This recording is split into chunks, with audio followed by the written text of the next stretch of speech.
Story 1. The Silent Watcher. The wind howled through the dense forest, rattling the windows of the old cabin where Ethan sat, staring at the flickering candle in front of him. He had come here for solitude, a chance to escape the suffocating noise of the city.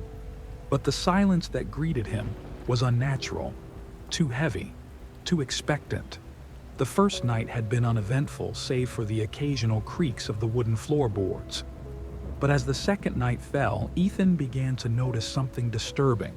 No matter where he went inside the cabin, he felt eyes on him, watching, waiting. At first, he dismissed it as paranoia. The mind plays tricks in isolation, after all. But then came the footprints. They appeared just outside the cabin door, deep impressions in the damp earth, barefoot, human. But the strangest part was that they led toward the cabin, and never away. Ethan locked every door and window, his heart pounding. He told himself it was an animal, that there had to be a rational explanation. But when he turned out the lights that night, he heard it. A whisper, faint, like a breath against his ear. "I see you." He bolted upright, sweat chilling his skin. The whisper hadn't come from outside. It had come from inside the room. The candle flickered violently, and a shadow moved in the corner. He wasn't alone. Something was in the cabin with him. Summoning every ounce of courage, he reached for his flashlight and flicked it on. The beam cut through the darkness, illuminating an empty corner. The whisper had stopped, but the silence felt heavier, pressing against him. Then the floorboards creaked, directly behind him. Ethan turned, but before he could scream, everything went black. The next morning, the cabin stood as it always had, silent, undisturbed. The only sign that anyone had ever been there was a single set of footprints leading into the cabin. There were none leading out. Story 2. The Last Stop. The bus rumbled down the desolate highway, its headlights slicing through the dense fog that clung to the road like ghostly fingers. Maria adjusted her coat, shivering despite the heater humming at her feet. She glanced around. Only a handful of passengers remained, silent, motionless. It was the dead of night, and she was on the last bus out of town. The driver was a shadowed figure, his face obscured by the dim lighting. He hadn't spoken since she boarded.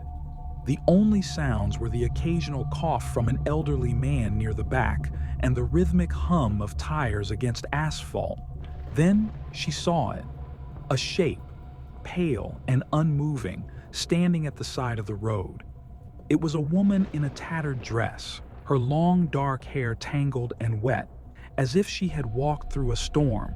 Her eyes, they weren't right, hollow, as if something had taken the life out of her but left the body behind.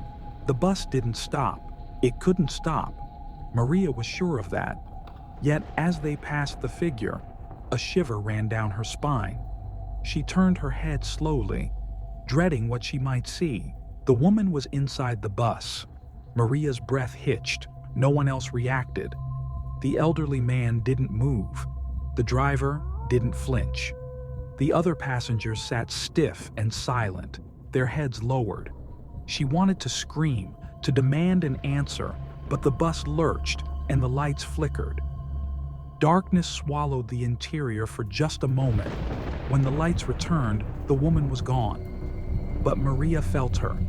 The air was colder, the silence heavier. The bus continued forward, as if nothing had happened. She turned to the window, heart pounding, only to see her own reflection. But it wasn't her.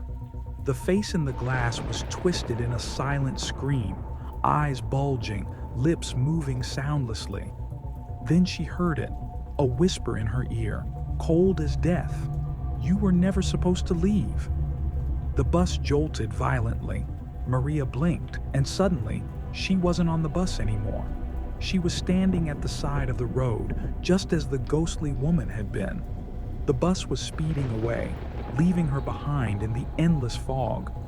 She tried to move, to run, to breathe, but she couldn't.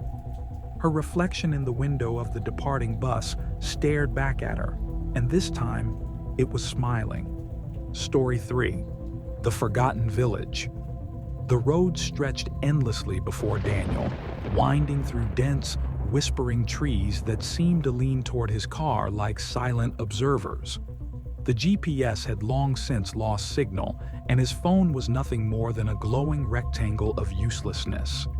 He had been driving for hours, searching for the shortcut an old gas station attendant had mentioned, a road that wasn't on any map. A sudden movement on the side of the road made his grip on the steering wheel tighten. A figure, small, hunched, stood at the tree line just beyond the reach of his headlights. As he sped past, his eyes flicked to the rearview mirror. The figure hadn't moved.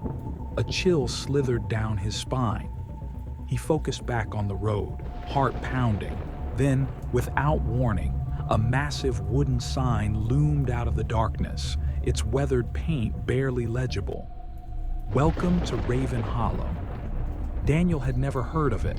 As he drove into the town, a strange silence settled over everything. No people, no movement, not even the sound of insects.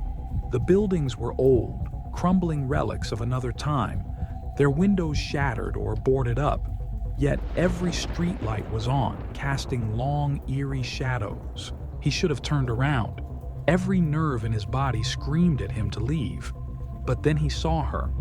A little girl stood in the middle of the road, barefoot, wearing a tattered white dress. Her eyes were too dark, too empty. She raised a single hand and pointed behind him. Daniel turned, expecting to see nothing. But there were people, dozens of them, stepping out from the alleys, from the shadows of buildings, silent, staring. Their clothes were old, out of time, their faces wrong, like wax figures melted just slightly at the edges. He slammed the car into reverse, tires screeching against the cracked pavement. The girl was gone. The people didn't move. They only watched. And then he saw the sign again. Welcome to Raven Hollow. It was in front of him, as if he had never left. Panic gripped him. He floored the gas, the car lurching forward. But the road stretched endlessly once more, looping back into the town like a nightmare he couldn't wake from. A whisper, soft and cold, brushed against his ear. You can never leave. The engine sputtered, the headlights flickered, and the townspeople began to move.